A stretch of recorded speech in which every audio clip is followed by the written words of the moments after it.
এই দেখুন বন্ধুরা, এটা দিয়ে গ্রিন চিকেন বানাবো আমি। পুরো ফ্রিজে পাথর হয়ে আছে, কখন কাটবো আমি জানি না।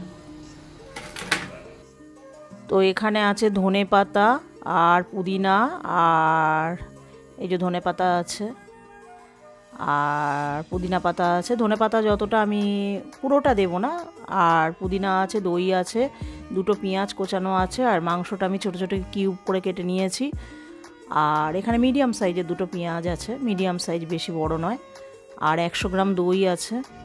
আর এখানে আছে 3টে কাঁচা লঙ্কা। আমি এতগুলো দেবো না, কারণ কাঁচা লঙ্কাগুলো প্রচণ্ড ঝাল। আর রসুন আর আদা আছে, আর একটা লেবু আছে। এই যে 100 গ্রাম দই আছে। তো পাতাগুলো আমি এবার একটুখানি ডাঁটা থেকে ছুলে নেব আর কি, কেটে কেটে নেব। আর এই যে পুদিনা, একদম তাজা ফ্রেশ পুদিনা, লেলো পুদিনা। তো যাই হোক, আমি পাতাগুলো ছুলে নিলাম ছোট ছোট করে। তো আমি এবার মিক্সার জারে দিয়ে দিচ্ছি পুদিনা আর ধনিয়া একসাথে। একটু কেটে নিয়েছি মাঝখান দিয়ে ছুরি দিয়ে, যাতে লম্বা লম্বা দড়ি দড়ি হয়ে না থাকে, তাড়াতাড়ি পেস্ট হয়ে যায় এই কারণে। রসুন দিয়ে দিচ্ছি আমি, আর আদাটাও দিয়ে দিলাম। আর আমার আগে থেকে আদা রসুনের পেস্ট ছিল, ওটা একটু দিয়ে দেবো। আর দুটো কাঁচা লঙ্কা দিলাম। কাঁচা লঙ্কা যেহেতু খুব ঝাল, ওই জন্য দুটো দিলাম, বেশি দিলাম না।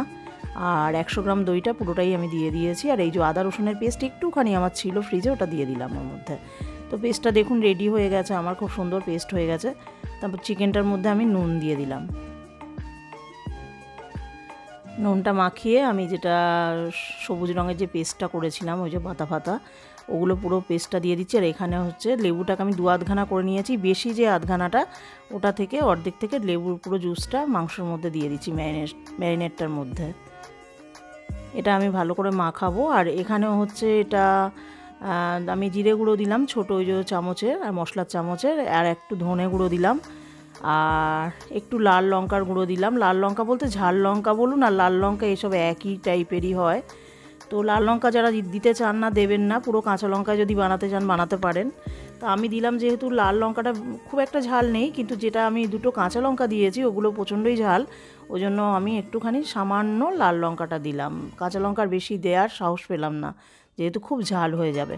আর যে কোনো ম্যারিনেট করার সময় একটু সাদা তেল দিয়ে দিলে ওটার বাইন্ডিংটা ভালো হয়, যে জলটা ছাড়ে নুন মশলার জেরে। আর এটা আমার তো ফ্রিজেই ছিল মাংসটা, এটা একটু জলটা স্বাভাবিক ছাড়াটা, তো সেটা ছাড়ে না যেটা সাদা তেল। আমি এটা 1.5 ঘন্টা মতো ম্যারিনেট করেছি। এটা আমি মাখিয়ে রেখে দিয়েছিলাম 1.5 ঘন্টা। তো আমি একটা কড়া বসিয়ে গ্যাসে সাদা তেল দিয়ে দিলাম, অল্প দিলাম। তেলটা গরম হয়ে যেতে একটু বাটার দিয়ে দিলাম এর মধ্যে। বাটার আর তেলটা ভালো করে একটুখানি গরম হতে দেব। এর মধ্যে আমি গোটা গরম মশলা দিয়ে দিলাম। এর মধ্যে আছে 2টো লবঙ্গ আর 2-4টে হচ্ছে গোলমরিচ আছে, মানে কালো গোলমরিচটা, ব্ল্যাক পেপার, আর একটু দালচিনি আছে, আর কোচানো পেঁয়াজটা দিয়ে দিলাম ওটা গরম হয়ে যাওয়ার পরে। এই তেলটার উপরে কিন্তু যেরকম আমি মাংসের সময় তেলে একটু চিনি দিই কালারের জন্য, লাল কালারটার জন্য, এটা কিন্তু এখন চিনিটা আমি দিলাম না। তো পেঁয়াজটা আমি একটুখানি ভালো করে ভাজবো, যতক্ষণ না একটুখানি গোলাপি গোলাপি হয়ে যাচ্ছে, এই সময় আমি মাংসটা দিয়ে দিলাম। দেখুন একটুও জল ছাড়িনি, কত সুন্দর ম্যারিনেটটা হয়েছে, দেখুন এক ছিটেও জল নেই। ওরকম ম্যারিনেটের সময় একটুখানি সাদা তেল দিয়ে দিতে হবে, যারা যে তেলটা খান আর কি। আমি যেরকম এই রান্নাটা সাদা তেলে করছি বলে সাদা তেল দিয়েছি, যদি এটা পুরোটাই সর্ষের তেলে করতাম তখন আমি সর্ষের তেলটা ব্যবহার করতাম। আর এখানে মাংস, আর একটা কথা বলার আছে, আমি মাংসটা যেহেতু আমার অল্প মাংস ছিল, একটাই বডি পিস ছিল, আমি ছোট ছোট করে কেটেছি। আর এটা যারা ইচ্ছে করবেন এটা বড় বড় পিসেরও করা যায়, তাহলে বেশি ভাঙবে না। আমার এটা ফ্রিজের মাংস এমনি নরম হয়েছিল, আর ছোট ছোট করাতে একটু ভেঙে ভেঙে গেছে। আর এই সময় মানে কিছুটা কষানোর পরে আমি একটুখানি টেস্টের জন্য সামান্য চিনি দিলাম, সামান্য। মাঝখানে আমি ঢাকা দিয়ে এই 5 মিনিট মতো রেখেছিলাম, আর এর ঢাকাটা খুলে গোলমরিচের গুঁড়ো একটু দিয়ে দিলাম, আর সামান্য গরম মশলা দিলাম।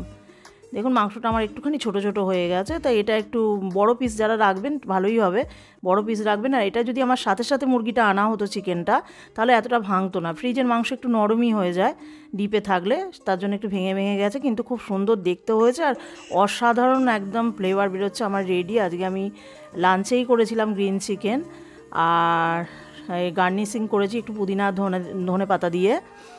আর এটা আমি রাতে রুটির সাথে খাবো, মেনলি এটা আমার ইচ্ছে, রাতে রুটির সাথে বেশি ভালো লাগে। আর দুপুরেও লাঞ্চে খেয়েছি। তো বন্ধুরা, যাদের আমার ভিডিও ভালো লাগে প্লিজ আমার চ্যানেলটাকে একটু সাবস্ক্রাইব করে দেবেন, লাইক করবেন আর কমেন্ট করবেন। আর আমি যেমন সোজাসাপটা দেখাতে রান্না করি তেমন দেখাই। টাটা বা।